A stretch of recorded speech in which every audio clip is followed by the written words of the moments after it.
There's a few things that I think strategic leaders today and in the future really need to take into account whenever they're thinking about cyberspace and cyber domain and these types of issues.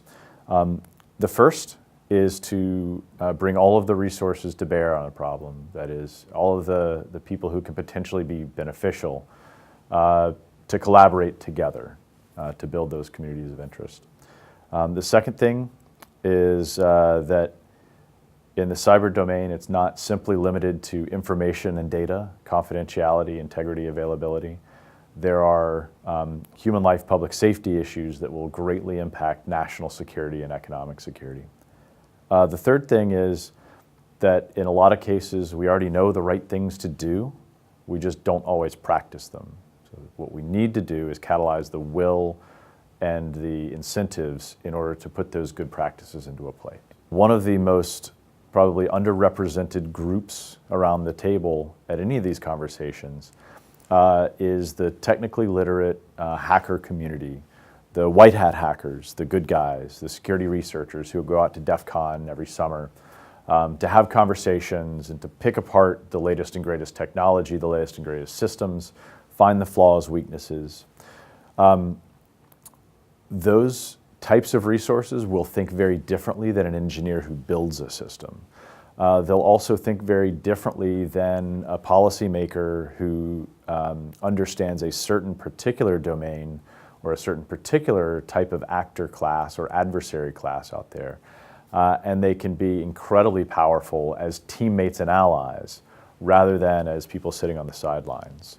A lot of people get hung up on the term hacker or in talking to the security researchers. But I want to give a quick framework to understand motivations of a lot of those folks. So there's as many motivations that exist in the hacker community as there exist people in that community. But most people tend to fall into one of 5 categories, and they'll usually major in one, minor in another. No individual is identical to every other individual or any other individual. Those 5 tend to be protectors, puzzlers, driven by pride or prestige, maybe by profit, or by patriotism or protest. So the protectors are people who are going to go out on eBay and buy a medical device, put it on their kitchen table for a month, have their wife yell at them, but they just want to find the problem, report it so it can get fixed. Second group is puzzlers. These are people who see something interesting and they say, I want to explore that. I want to understand all the dynamics of that thing. And they go and do that. The third group, pride and prestige. These are people who want to be the best person in the room at a particular thing. It drives them to be better, and it drives the state of knowledge and understanding in the field. The people who are in it for profit, a lot of times these are professionals. They're out there working hard every single day to improve their toolkit, to improve their efficiency, because they want to make a lot of money. A lot of times, some of these people might be trying to send their kids to college and have a better life than they've had. And then the patriots of the protest. These are people who look for ideological causes. They want to support the United States. They want to support our allies. Or they want to go against our adversaries in different parts of the world or domestic adversaries. But that tends to be what motivates that cybersecurity researcher community to do things. So when you think about it that way, a lot of their motivations are a lot of our motivations as well. So engaging with them shouldn't be a scary thing. It should be something that builds teammates and builds extra capabilities that you might not natively have if you're in the DC area. So as future thought leaders go forward, I think it's important to understand that our dependence on connected technology is growing faster than our ability to secure it in areas that impact human life and public safety, which have national security and economic security implications to them. What I mean by that is if you look at the high degree of automation and connectivity in a lot of the world around us, that is growing exponentially day after day, year over year. The complexity of these systems is growing, and the amount and degree to which they're connected to every other system is growing very, very quickly. So you have autonomous vehicles, you have the aviation sector, all the planes are becoming connected and they're having next generation radar and ACARs and these other technologies to communicate. The maritime industry, maritime sector, is increasingly driven by connected, automated capabilities. You have the modern healthcare system is fundamentally dependent on high degrees of automation and connectivity. One of the things that doesn't often get appreciated when just looking at information domains or data domains is the human life implications of that connectivity and that automation. So when you hear automation or software, that means it's hackable. When you hear connectivity, it means it's exposed potentially to adversaries or hazardous interactions. So with those two things coming together, you have not just an information impact, not just the ability to manipulate data to influence people's behavior, but you can actually cause kinetic harm. And we've seen time and time again in some of our simulations, as well as limited real-world experience, where hacking has caused harm to people. It might not be a binary, this is always broken, or this is broken, or this is working fully. A lot of times it's more subtle manipulation. You get a dosage wrong in a hospital, and that causes someone to die. Or the steering wheel, as has been demonstrated by some security researchers, if you turn the steering wheel by manipulating the data across that network, you can cause someone to die without shutting down the car. So those are the types of impacts and implications I think that we're going to see more and more as we continue to connect things that we are highly dependent upon. As we look around at some of the high-profile issues that we've seen in cybersecurity over the last 10 years or so, many of them trace to the same limited number of root causes. And those root causes are not highly skilled and advanced adversaries.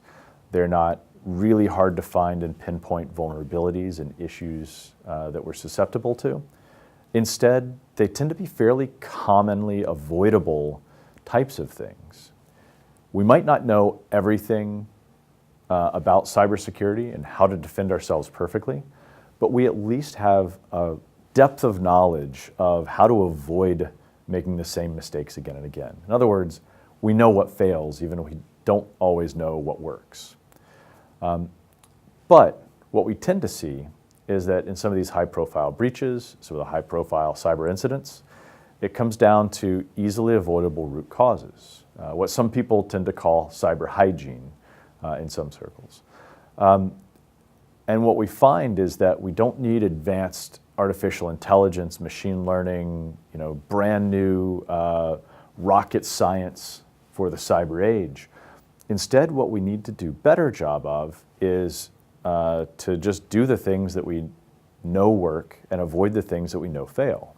And that really comes down to willingness and incentives, galvanizing organizational and political will to do the things that we already know how to do, and then making it so that the easy or the profitable thing is the secure thing and the safe thing, and aligning those things so that we can have better outcomes and more resilient, guaranteed, safer, more secure outcomes at the same time.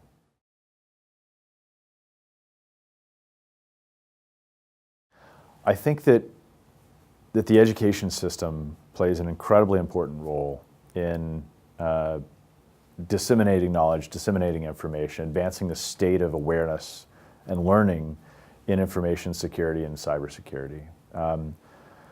We have spent depending on how you measure it, we've spent 30 to 70 years figuring out the computer systems we're using and the security that we apply to those. It would be a shame if all of that learning got lost and each generation had to discover it anew, or each person had to find it out on their own as they're going through their journey. That's by and large the situation that we have, though, in information security and in cybersecurity today, it's very, very unfortunate. I think that there are a lot of intuitive and obvious steps that one can take to secure their systems. Unfortunately, a lot of the intuitive and obvious steps are wrong. It's the role of this inherited wisdom from past generations that allows us to make the maybe slightly less intuitive, slightly less obvious, but much more secure choices, decisions, behaviors that actually keep us more cyber secure. If we look around, there's no shortage of amount of information that we know, especially about how we've failed in the past. There's no shortage of information that we know on ways that we've achieved a better, higher level of security and safety without getting in the way of our primary mission. It's the application of both of those things and passing that on. I think education really, I think that's the role of education today, is to pass on the inherited wisdom of several generations. I see by and large in all of the cybersecurity environments that I've been to, where a lot of times education is the key to unlocking productivity. It's the key to unlocking a better way, a more resilient way, a more secure way of going about and serving your mission. And without higher education to pass that information along, without higher education to discover new things, of new aspects of usability, new aspects of communication, new aspects of security, so that we can become better globally, I think that that's an incredibly important role for the higher education system to play.